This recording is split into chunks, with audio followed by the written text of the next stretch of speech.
Planetarium 7. You can see my glass background in the planets and the suns. That's one of the things that was important to me when I was looking at historical orreries. And there are, many one-off orreries from the 18th and 19th centuries that you see. And they're all models of our solar system.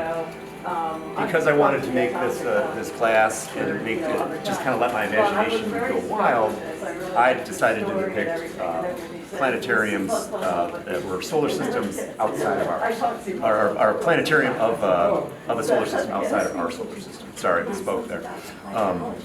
So basically, that's where the Exoplanetarium name came from, because these are exoplanets. And it's really exciting time to live in, because if you go back 4 years ago, we didn't even know there were planets outside of our solar system. And now I think they just discovered their 5,000th planet out there. So this depicts a binary star system. You see the two suns in the middle, and just various planets going around. I put some symbols engraved on the brass as well, and people look at those and they're not zodiac symbols, because this would be perhaps an alien system, perhaps our system 1,000 years from now, or our system 1,000 years ago, or a million years ago.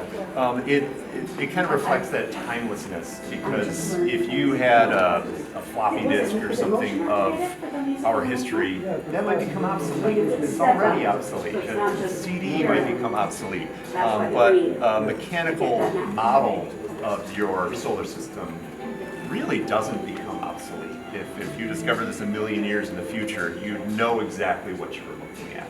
And that was kind of the idea. I felt it fit the timeless movement theme so well. Any questions? How do you figure out your gear ratios? Or do you have a standard thing that you follow? At this point, there's a series of 10 of these that have very similar gear ratios, or they have the same axles that the gears go on, the same arbors, but I can switch out some of the sizes, so I can change the orbital speed of the planets. And once I finish, once I finish this series of 10, I'll move on to a brand new design for those. They don't obey all of Kepler's laws, but they do obey Kepler's third laws. You will see that this third law says the closer planets to the sun are going to orbit faster. So I do make it obey that law. And I think aesthetically, it just looks nice when the outer ones rotate slower. The other thing too, it is mechanical. It is running on its own. A lot of orreries, pretty much all of them, have a little hand crank to them, and I find that it gets tiring. You just sit there and turn it just to try to get those planets to move, and sometimes the outer ones don't really move that much. I like the fact that this is motorized, so you can observe it from a distance or from any angle. It's very meditative.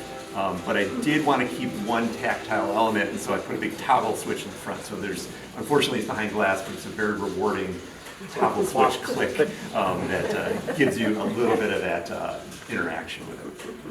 How long does it take you to make one? That is a great question, because there's a lot of sitting and thinking time in between. If I just buckled down and just, nose to the grindstone, it'd be a couple of weeks, but it usually ends up being a couple of months. Then once you have the design, you said you've made multiple of these? Yes, multiple. So the one I had on the table next to me was from the same series. The planets orbit a little differently. That one didn't have a chain and sprocket moon, but a lot of it looks very similar on that one to this one. Any other questions? So why orreries? Why is this sort of, I won't call it an obsession, but certainly a deep interest? What is it about this that is so compelling? It's just like why automata or anything else. Yeah, sometimes there's things that we can't quite put our finger on. I was fascinated by these for a long time, and I looked, and at first I was like, well, I kind of want to buy one, maybe take it apart, see what it would take. Something just drew me to it, just like we're drawn to automata or painting or trains. There's certain interests intrinsic to us, but I couldn't find one that I really that resonated with me. Some of them hide the ears inside the box, and I'm like, well, that takes about half the fun. And a lot of them make the planets out of plaster or wood or paper mache, and I said, well, I make them out of glass, because I do glass.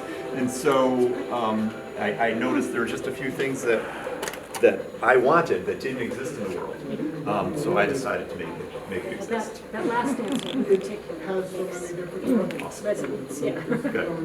Well, thank you all. Thank you. Thank you. Any view